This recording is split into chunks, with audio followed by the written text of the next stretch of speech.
بسم اللہ الرحمن الرحیم۔ السلام علیکم دوستو، غزوہ ہند وہ غزوہ ہے جس میں مسلمانوں کا لشکر ہندوستان کو فتح کر کے اس میں ایک بار پھر اسلامی حکومت قائم کرے گا۔ اس غزوہ میں شہید ہونے والوں کو خدا نے اس دنیا میں ہی جنت کی نوحید سنا دی ہے۔ اب ہندوستان میں نریندر مودی کی سرکار آ گئی ہے۔ اس سے پہلے ہندوستان میں کبھی بھی غزوہ ہند کو ڈسکس نہیں کیا گیا۔ نریندر مودی کی سرکار آنے کے بعد ان کے دلوں میں خدا نے اس حد تک خوف ڈال دیا ہے کہ ان کی میڈیا میں بھی اب غزوہ ہند ڈسکس ہوتا دکھائی دے رہا ہے، اور یہاں تک کہ ان کے مذہبی رہنما بھی اپنی تقریروں میں غزوہ ہند کو بڑی ہی ڈیٹیل کے ساتھ ڈسکس کر رہے ہیں۔ دوستو، نریندر مودی نے تمام ایسے حالات پیدا کر دی ہیں جس سے غزوہ ہند شروع ہوگا۔ پہلے بات صرف کشمیر تک تھی، لیکن جہاں پر 6 مہینوں سے کرفیو کا سامنا ہے، لیکن اب یہ بات پورے ہندوستان میں پھیل چکی ہے۔ ہندوستانی مسلمانوں نے دبے الفاظ میں اس مودی کی کشمیر پالیسی کی حمایت تو کی تھی، لیکن مودی نے ہندوستان کو ٹکڑوں میں تقسیم کرنے کا ارادہ کر لیا ہے۔ اس لیے مودی نے اب بڑی جنگ چھیڑ دی ہے۔ اس جنگ میں اس نے پاکستانیوں کشمیریوں کے ساتھ ان بھارتی مسلمانوں کو شامل کر دیا ہے جو پہلے تو ہندوستان کی مکمل حمایت کرتے تھے۔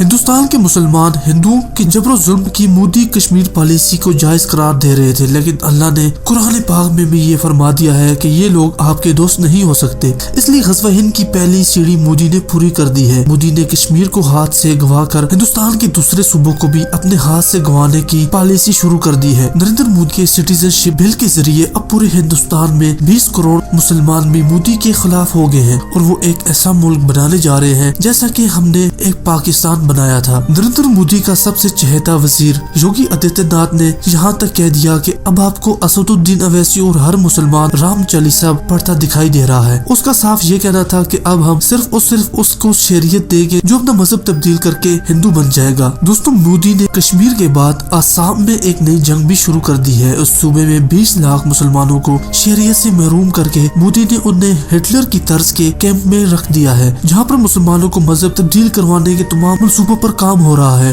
نہیں تو مسلمانوں کو تڑپا کر مارا جا رہا ہے۔ آسام کے مسلمانوں نے غزوہ ہند شروع کر دیا ہے۔ آسام میں آزادی کے تحریک الفا شروع ہے، جو بڑے زور و شور سے جاری ہے۔ اس تحریک کو بھارت کی سب سے بڑی کمپنی ٹاٹا کے بانی کی مکمل حمایت تک حاصل ہے۔ وہ اس کو مالی بھی سپورٹ کرتے ہیں۔ جبکہ اس تحریک کے کوئی افراد اگر زخمی ہو جائیں تو ہندوستان کے مہنگی ترین اسپتالوں میں ان کا علاج بھی کروایا جاتا ہے۔ ہندوستانی حکومت کو یہ سب معلوم بھی ہے، لیکن وہ اس میں کچھ کر نہیں سکتی، کیونکہ ٹاٹا ہندوستان کی معیشت کی ہڈی تصور کی جاتی ہے۔ غزوہ ہند میں احادیث کے مطابق بادشاہوں کو زنجیروں میں جکڑ کر درباروں میں لایا جائے گا۔ اب اس بات سے اندازہ لگا لیں کہ غزوہ ہند جب عروج پر ہوگا تب ہندوستان میں ایک راجہ نہیں ہوگا، بلکہ ہندوستان ٹکڑوں میں تقسیم ہو چکا ہوگا اور ان کی ریاستوں پر پھر پاکستان کا قبضہ ہوگا۔ آسام کے بعد ہندوستان کی دوسری بڑی ریاست جو بننے جا رہی ہے وہ ہے ناگالینڈ۔ اس ریاست میں آزادی کی تحریک اتنی زیادہ متحرک ہے کہ یہاں پر 2018 میں کافی تعداد میں ہندوستانی فوجی جوانوں نے اس تنظیم کے آگے ہتھیار بھی ڈال دیے تھے۔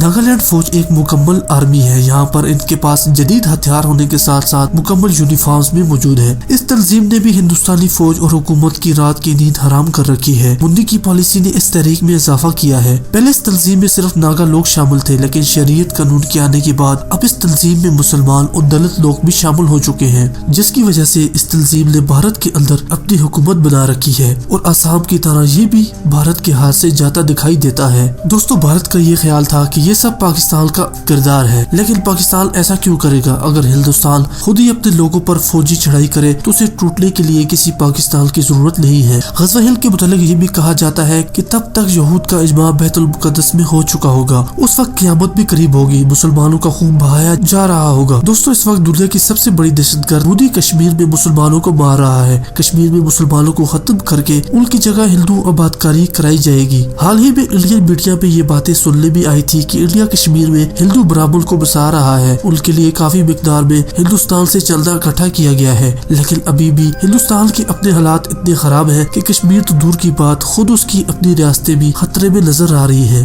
ہندوستان اپنے آپ کو غزوہ ہند کے لیے آخر کیوں تیار کر رہا ہے؟ جب اسلامی لشکر ہندوستان پر حملہ آور ہوگا تب ہندوستان میں اندرونی انتشار عروج پر ہوگا، تمام ریاستیں علیحدہ ہونے کے لیے کوششیں کر رہی ہوگی۔ غزوہ ہند کے لشکر کو ہندوستان کو پھر سے اسلامی سلطنت کے نیچے لانے کے لیے زیادہ کوششیں نہیں کرنی پڑے گی۔ دوستو، حضرت ابو ہریرہ نے کہا تھا کہ اگر غزوہ ہند میرے دور میں ہوا تو میں اس میں اپنی جان و مال سے بڑھ کر شرکت کروں گا، کیونکہ اس میں شامل ہونے والوں پر جہنم کی آگ حرام کر دی گئی ہے۔ دنیا میں صرف 2 ایسے لشکر ہیں جو آنے والے وقتوں میں ہوگے اور ان پر جہنم کی آگ حرام ہوگی، ایک حضرت عیسیٰ علیہ السلام کا لشکر اور